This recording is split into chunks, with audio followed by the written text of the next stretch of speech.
Lep pozdrav vsem, posebej tudi našim gostom iz Italije, v minuti. Jaz sem vedno vesel, ko se v kakšnih takšnih priložnostih, kot je ta današnja, zberemo, se pravi, ko predstavljamo dosežke kakšnega uspešno zaključenega projekta, ko se zberemo tudi, ko pridobimo kakšen nov projekt in tudi danes je taka priložnost. Raziskovanje je seveda ena od temeljnih dejavnosti univerze, ki je seveda neločljivo povezana z ostalima dvema, ki sta pedagoška dejavnost pa sodelovanje z lokalnim okoljem in brez takšnih projektov, kot je ta, ki prihaja iz programa sodelovanja, medteritorialnega sodelovanja Slovenija-Italija, pa tudi brez drugih projektov, ki prihajajo mogoče iz drugih mehanizmov financiranja, bi bilo seveda cel raziskovalni proces izjemno otežen. Zaradi samega geografskega položaja, v katerega je univerza na Primorskem umeščena, so projekti, ki prihajajo iz medteritorialnega sodelovanja Slovenija-Italija, za nas izjemno pomembni.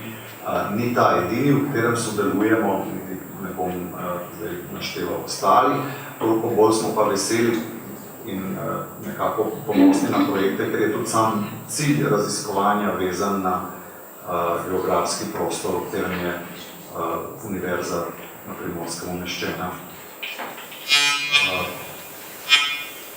Zaključim samo s tem, da upam, in ne samo upam, prepričan sem, da bomo tudi v naslednjem programu teritorialnega sodelovanja Slovenija-Italija, ki se pripravlja pri prijavah tako uspešni, kot smo bili zdaj. Raziskovalci, ki delujejo na univerzi na Primorskem, mislim, da se nam ni potrebno bati, da ne bi bili uspešni, bi pa to priložnost tudi če izkoristil za čestitke voditelja leta dr. Panjeku za uspešno voden projekt in za vse rezultate, ki so bili v okviru tega projekta doseženi in o katerih verjamem, da se bomo danes seznanili. Hvala lepa, lep dober dan tudi v mojem imenu. Lepo vas vse pozdravljam, partnerje in seveda goste na današnjem srečanju. Cordiale saluto anche ai nostri colleghi italiani, i nostri partneri in questo progetto. Fakulteta za humanistične študije je zelo vesela, da lahko sodeluje v projektih, ki so vezani na kulturno dediščino, na krajino, kajti to je neposredno povezano z vsebinami, ki jih izvajamo na naši fakulteti in tudi seveda v okviru naših študijskih programov. V okviru številnih projektov, ki so bili že do sedaj zaključeni in tudi s tem, o katerem bo danes tekla beseda, so nastali številni rezultati, ki so izredno pomembni, ki jih lahko vključujemo v naše nadaljnje delo.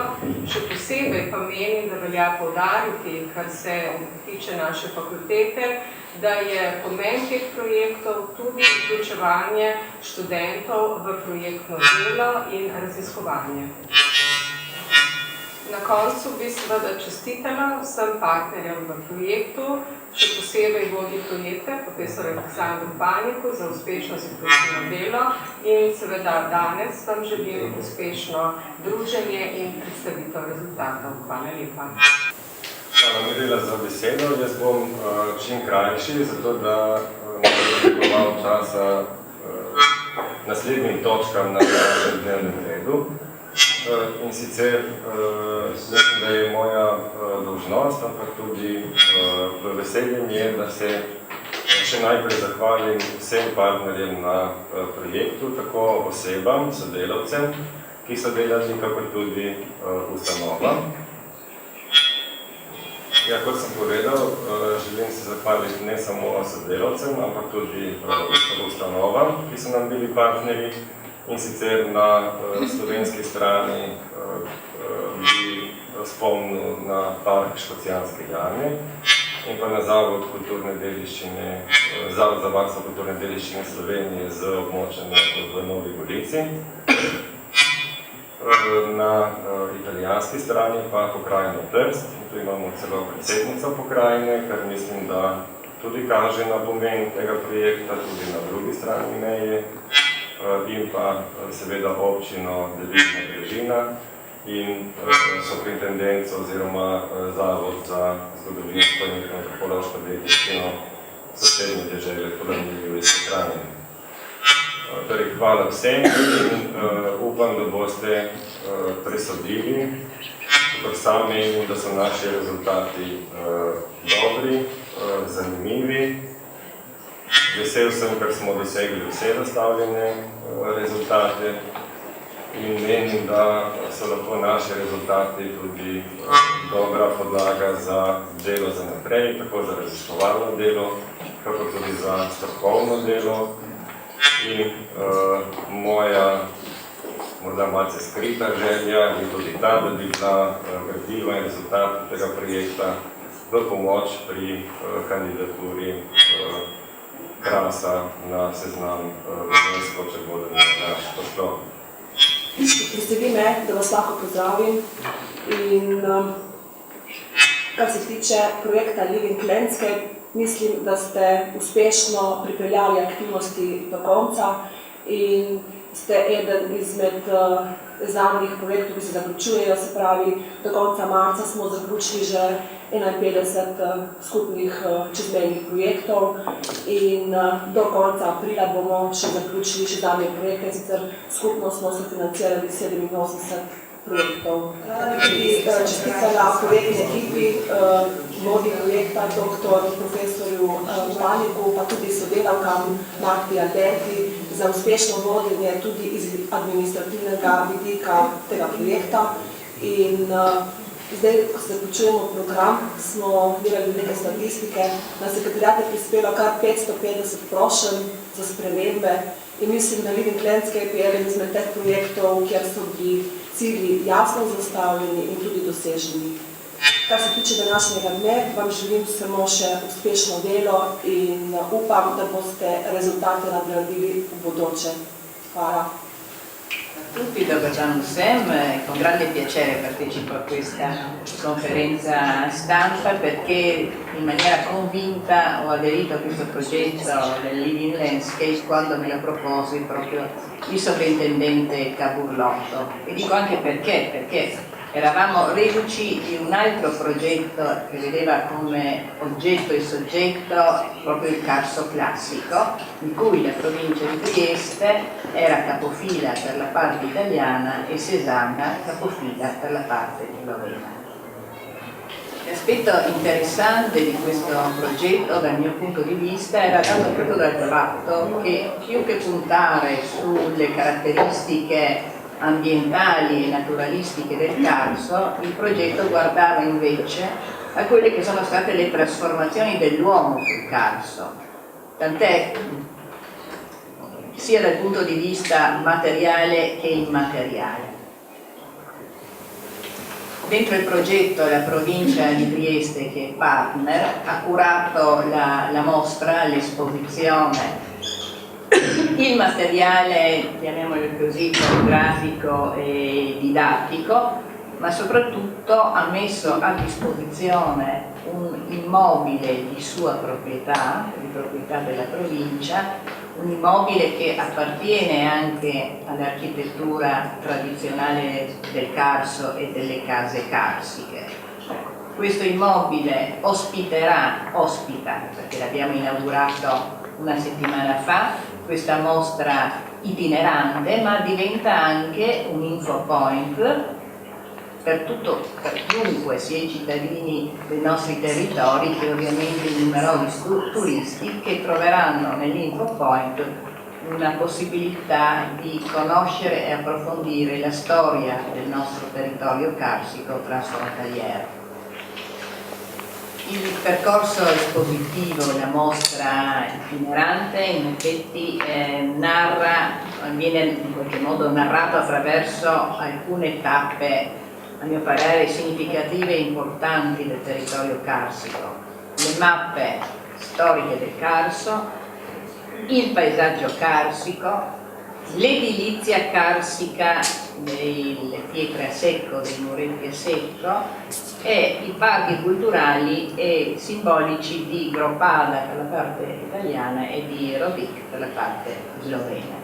Chiudo ringraziando, come ha fatto il professor Pani, che effettivamente tutti i collaboratori per la loro disponibilità e anche per la loro passione nel seguire questo percorso che ritengo un momento fondamentale dal punto di vista storico-culturale del nostro territorio. In zato se zahvalim vsem, da smo dosegli ta zelo pomemben inštrument, ki bi hoteli ga izkoristiti za nekako izdelati ene smernice za en pravilnik, na podlagi katera bojo potem razne projekte in razne gradbene posege na Krasu vključene. Quindi due parole anche in italiano, sicuramente un manuale, ripeto, che dovrà essere, diciamo, uno strumento, come ho detto prima, per valorizzare la nostra commissione locale del paesaggio e quindi che permetta ad avere una uniformità nella valutazione di progetti edilizi, soprattutto nei 3 comuni di Duino, Duino, Sbonicco e Morupino, in quanto la Commissione del Paesaggio attualmente riveste questi 3 comuni, ma questo è un punto di partenza per estendere anche a tutta la provincia di Trieste nel ovviamente contesto di riforme che in questo momento stanno caratterizzando la nostra regione per quanto riguarda le autonomie locali. E ringrazio ancora tutti, grazie. Ki zadnja leta uspešno sodelujejo v podobnih projektih in zelo nas veseli, da je ta projekt bil uspešno zaključen, da je potekal brez večjih problemov in predvsem nas pa zelo veseli, da imamo tudi konkretne rezultate, ki jih lahko uporabnikom oziroma upravljalcem kulturne dediščine ponudimo kot možnost, da sami skrbijo za svojo kulturno dediščino. Tako da iskrena hvala vsem, ki ste sodelovali v projektu, tudi v našem imenu, in da bomo še v kakšnem podobnem projektu ravno tako uspešno sodelovali. Hvala lepa. Značilnost tega projekta ravno ta, da Kras obravnava ne z vidika njegovih fizično-geografskih, bioloških značilnosti podzemlja, ki so zelo zanimivi, temveč z vidika, po mojem prepričanju, vsaj enako pomembnih in zanimivih in za nadaljnji razvoj Krasa morda še pomembnejših vidikov, to je človeški dejavnik, torej antropogeni dejavniki, kako so si vplivali na okolje in na kulturno krajino Krasa.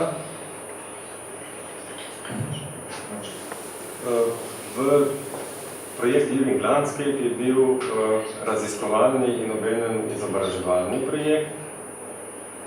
Naš namen je bil torej proizvesti, oblikovati nova znanja o zgodovini in o etnologiji kulturne krajine Krasa, torej tako o materialnih vidikih kulturne krajine, kako tudi o nesnovnih vidikih kulturne krajine. O vsaki od zadev, ki jih omenjam, bodo sodelavke in sodelavci kaj več povedali po nadaljevanju. To, kar je po mojem tu pomembno, je to, da nam je uspelo, se mi zdi, proizvesti, kar smo si zadali, in sicer tako znanstvene rezultate, kakor tudi strokovne in poljudne, torej predstaviti naše izsledke na strokoven način, tudi na poljuden način. Namenjeni so tako lokalnemu prebivalstvu, kakor tudi obiskovalcem, strokovnjakom, ki se ukvarjamo z upravljanjem prostora in tudi z razmišljanjem o njegovi prihodnosti. Zadnja pomembnejša značilnost tega projekta, ki bi jo zdaj uvodoma omenil, pa je ta, da smo Kras obravnavali kot celoto, torej ne glede na današnjo politično razmejitev. Jaz sem osebno mnenja, da niti ni znanstvene podlage, mislim, ne bi bilo znanstveno upravičeno, če bi obravnavali Kras samo na eni ali na drugi strani meje. Saj so ti vidiki, ki jih obravnavamo, rezultat skupnega, celovitega. Torej, Kras se je skozi stoletja oblikoval v razpoznavno kulturno krajino kot celota. In politična meja, ki obstaja zdaj v tem prostoru nekaj časa, ni bila med dejavniki vsaj do 20. stoletja, ki so vplivali na ta razvoj. Rezultatov je veliko. Ob koncu te predstavitve bomo predvajali tudi dokumentarec, ki je bil izdelan v sklopu projekta. To, kar bi jaz zdaj tu v naslednjih 2 minutkah z kolegom, kolega Jerneja, je eden od zanimivejših, recimo eden od naših rezultatov. To smo izdelali na PSŠ-ju. Že v preteklih projektih smo izdelali en sistem za digitalno katalogiziranje kulturne in naravne dediščine. V sklopu tega projekta smo izdelali aplikacijo. Aplikacija omogoča katalogiziranje tako z kateregakoli objekta, predmeta iz naravne ali kulturne dediščine, od kamnine do ljudskega plesa, da se razumemo. To je nov izdelek in izviren. To smo potem povezali z tridimenzionalno ponazoritvijo, predstavitvijo reliefa Krasa, z GIS-om, torej z geografskim sistemom, na katerega smo prilepili, se bom izrazil malce nestrokovno, karte iz franciscejskega katastra izpred 200 let, ki nam ponazarjajo v bistvu podobo kulturne krajine Krasa pred začetkom modernizacije. V sklopu projekta nam je uspelo tudi marsikateri podatek vključiti že v to podatkovno bazo. To podatkovno bazo smo povezali tudi z registrom kulturne dediščine Slovenije, Zavoda za varstvo kulturne dediščine. In vsak od teh objektov je potem tudi ponazorljiv na površju in je mogoče seveda tudi brati oziroma pogledati, prebrati, kakšni so opisi, definicije in značilnosti vsakega posebej. Jaz bi tu zdaj za največ 1 minuto predal tudi besedo morda Jerneju, če na kratko predstaviš, kako to zgleda in deluje. Res minuto smo rekli. Virtualni muzej, kot smo pomenovali to skupno aplikacijo, je razdeljen na 2 dela, in sicer razdeljen iz spletne aplikacije. Spletno aplikacijo smo uporabili zato, da lahko raziskovalci, pa tudi ostali vnašajo od doma, oziroma iz poljubnih lokacij vnašajo elemente v naš katalog. Drugi del, ki bom hitro pokazal, je pa 3D relief Krasa. In na tem 3D reliefu so nalepljene karte franciscejskega katastra, ki smo že omenili. Imamo popravljeno tudi nekaj objektov. Povezava med obema enotama pa poteka preko iskanja, kjer elemente poiščemo in si jih ogledamo umeščene v prostor 200 let nazaj.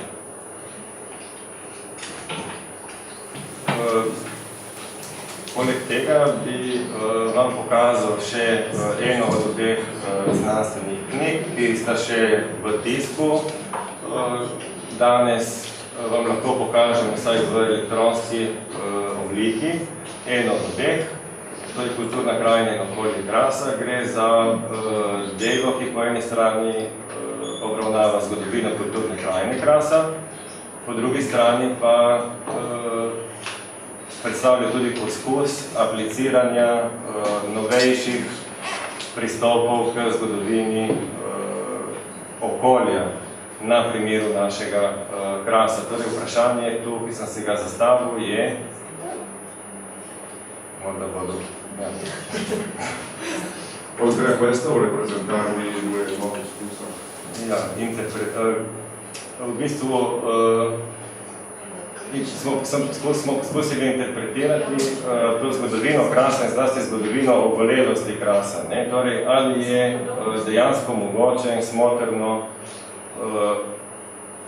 razumeti, da so kraški kmetje uničili na nek način naravno okolje Krasa in ga spremenili v kamnito puščavo, ali pa je vendarle šlo za neko obliko uporabe naravnih virov, ki je imela neko svojo racionalnost.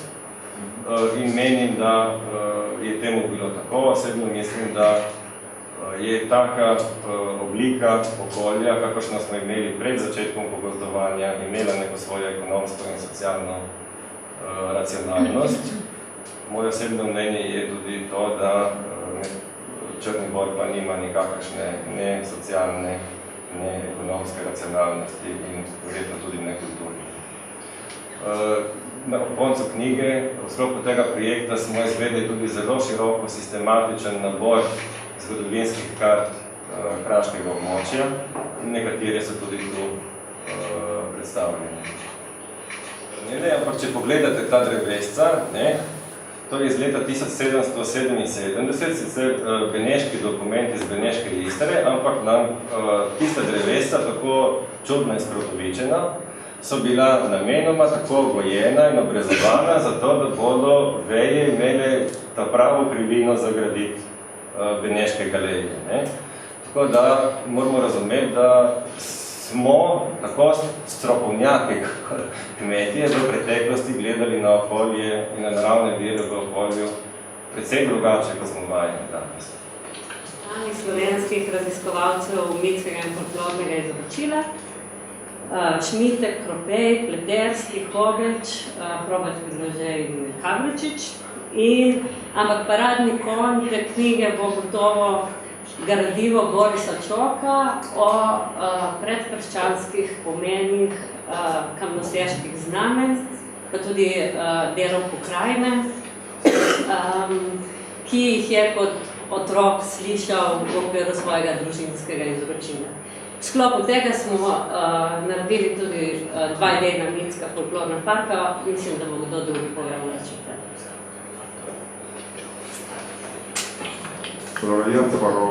Posebej izvedbe teh naših delavnic popularizacije kraške suhozidne gradnje in vzpostavitve izobraževalnega sistema za kraški suhi zid smo sodelovali pri izdaji 3 tiskovin in danes bi vam predstavila 2, ki sem jih tudi uredila.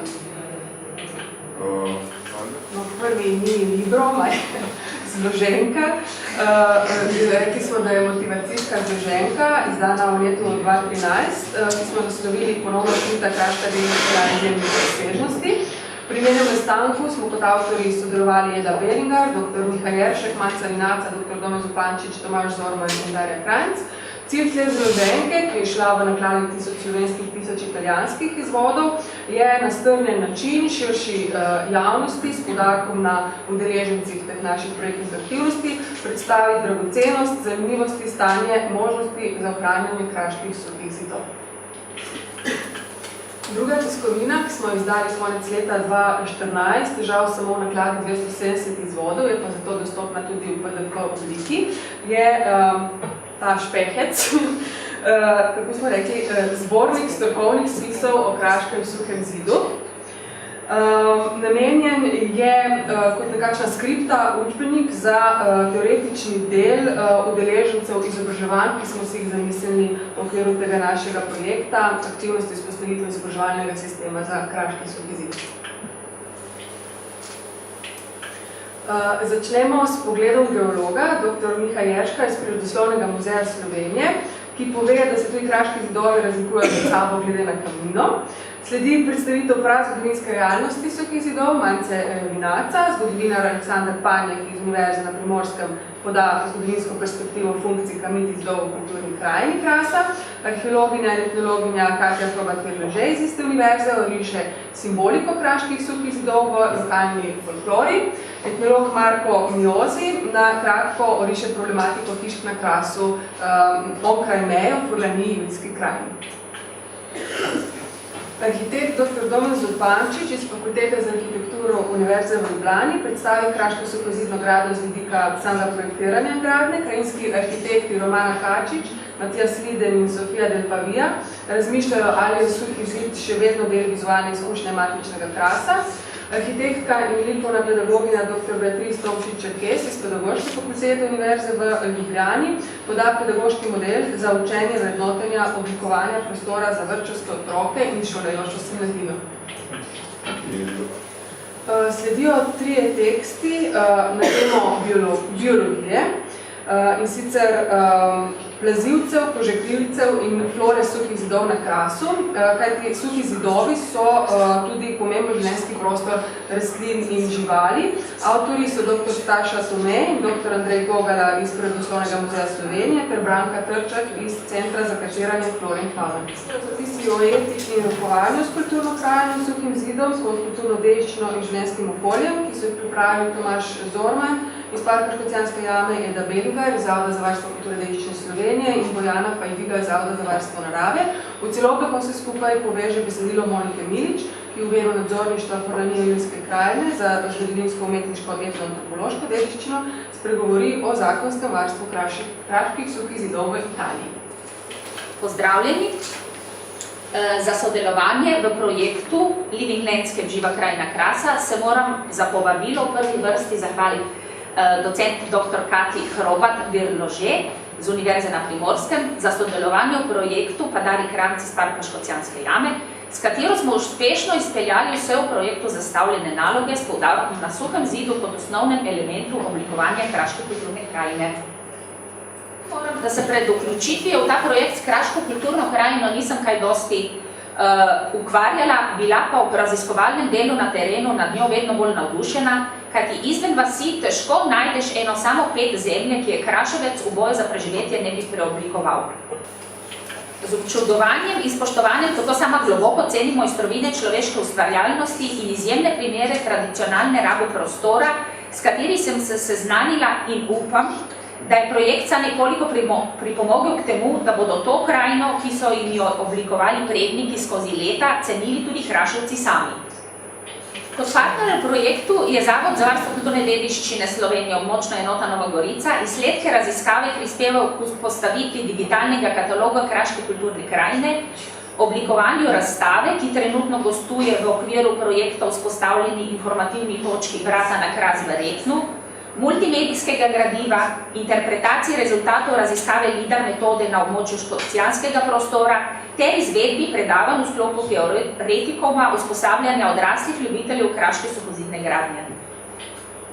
Kot vzporeden rezultat, ki bo živel še naprej po preteku projekta, pa je nastalo še partnerstvo za ohranitev in popularizacijo kraške suhozidne gradnje z namenom vzpostavitve pogojev za ohranitev suhih kraških zidov, ljudskega znanja in veščin njihove gradnje ter njihovo ponovno vključevanje v sodobni urbanizem Krasa.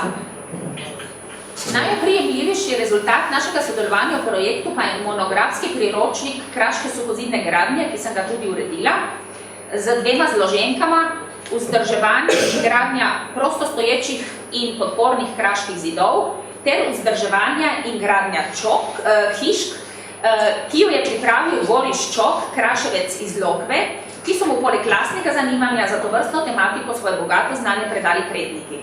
Priročnik je nastal kot želja ohraniti in ohranjati sam način gradnje suhega zidu kot osnovne in prvobitne tehnike gradnje na Krasu, pa tudi ostale grajene suhozidne konstrukcije.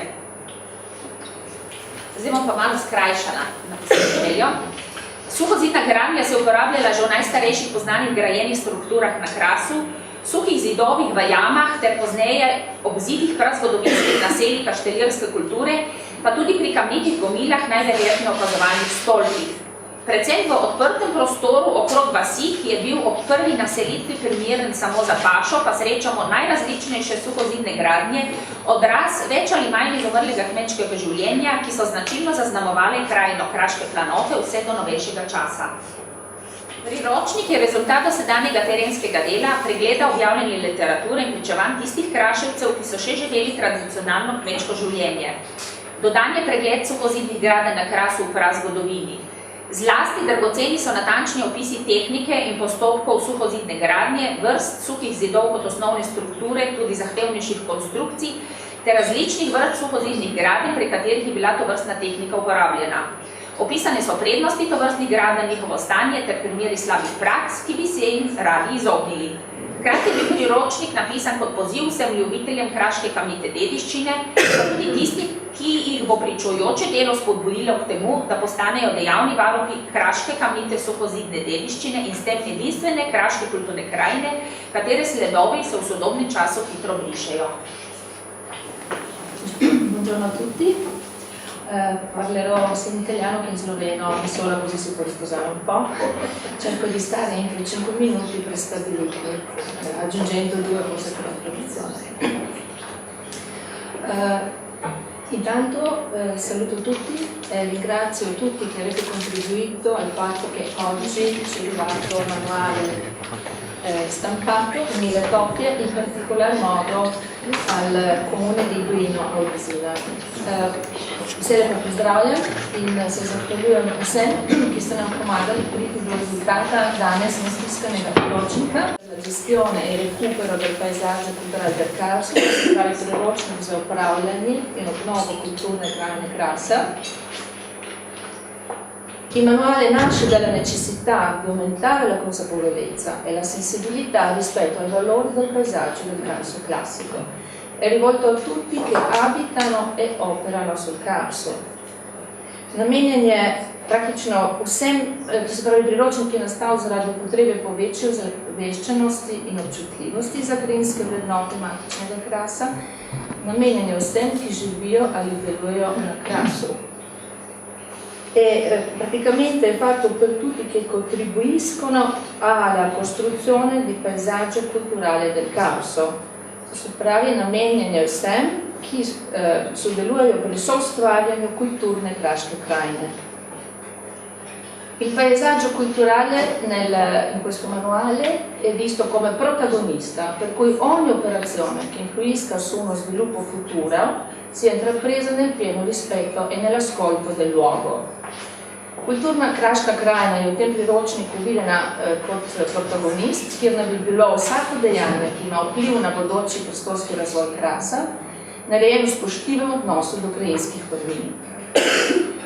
Il manuale riconosce e prende in esame gli elementi che compongono il paesaggio del Carso.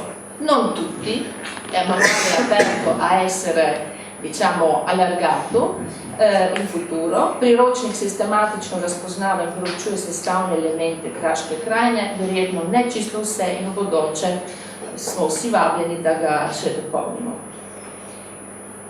Poudarek tudi od vsega začetka nad tem, kaj sploh kraška krajina je, kaj je tista najbolj razpoznavna krajina na svetovnem nivoju in predvsem, da je Kras za nas tako planota, kot tudi kraški rob do italijanske strane. To se pravi, vuol dire che fin dall'inizio si sottolinea che il Carso non è solo l'altopiano, non è solo la parte slovena, solo italiana, ma che il Carso arriva fino al costone carsico e anche oltre, fino alla costa. Ecco, questo è proprio un gioco grafico. To se pravi, to je ena grafična igra, gioco grafico su tutti quegli elementi che sono stati toccati all'interno di questo manuale. To se pravi, grafična igra in nabor vseh elementov, za katere je upravljena ena kratka analiza in potem so podane smernice, ki so lahko koristne tako človeku, ki živi na Krasu, oziroma tistemu, ki pač na občini, naprimer, ima potrebo potem, da naredi kakšen odlog za, naprimer, urbano opremo. Il manuale fornisce una proposta di criteri per la gestione, il recupero e la progettazione del paesaggio del Carso. Priročnik predlaga merila za upravljanje, obnovo in načrtovanje kraške krajine. Tu je samo en model, vzorec, kako to približno izgleda potem za vse tiste elemente, ki ste jih videli prej. Quindi questo è un campione, come tutti quegli elementi elencati che avete visto prima sono trattati all'interno del manuale. Si cerca di essere molto essenziali, quindi analisi e criteri, cioè analiza in merila, zato kaj mi kot krajinski arhitekti v tem priročniku lahko priporočamo za to, da bo kulturna kraška krajina v obeh smerih imela podobne smernice za neko projektiranje, načrtovanje, izvedbo.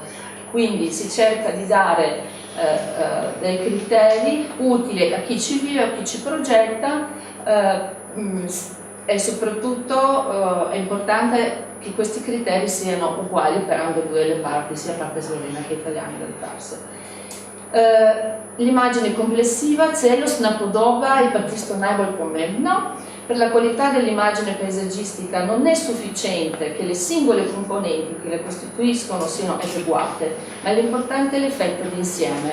Za kvaliteto plinsko podobo ne zadostuje le ustreznost posameznega elementa, ki jo sestavlja, usklajena mora biti celostna podoba, to je podoba v celoti. In še zadnja slikica.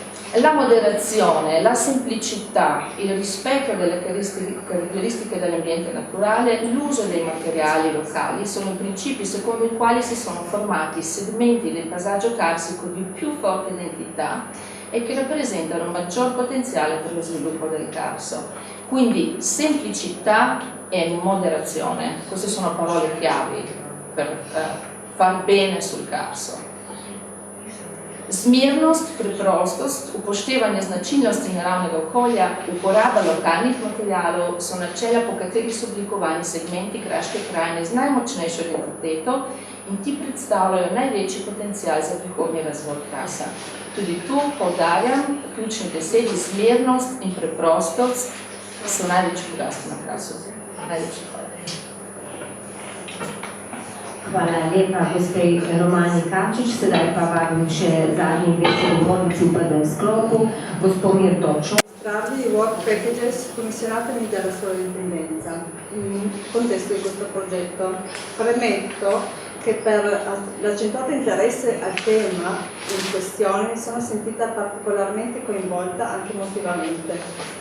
Fin da subito, assieme alla provincia di Trieste e Lead Partner, abbiamo impostato l'InfoPoint e la mostra itinerante visibile ora a rete.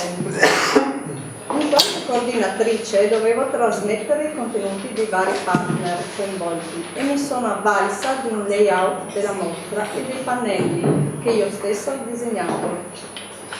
Vi mostro solo brevemente la diversità dei contenuti che dovevo inserire nella mostra e alla quale sono stati coinvolti tutti i partner personalmente. In quanto esperta di allestimenti, mi sembrava doveroso accentuare il carattere interattivo e una metodica espositiva molto coinvolgente. Abbiamo sviluppato assieme alla dottoressa Ciocc il progetto per il parco di Gropada in modo congiunto a quello di Rodic.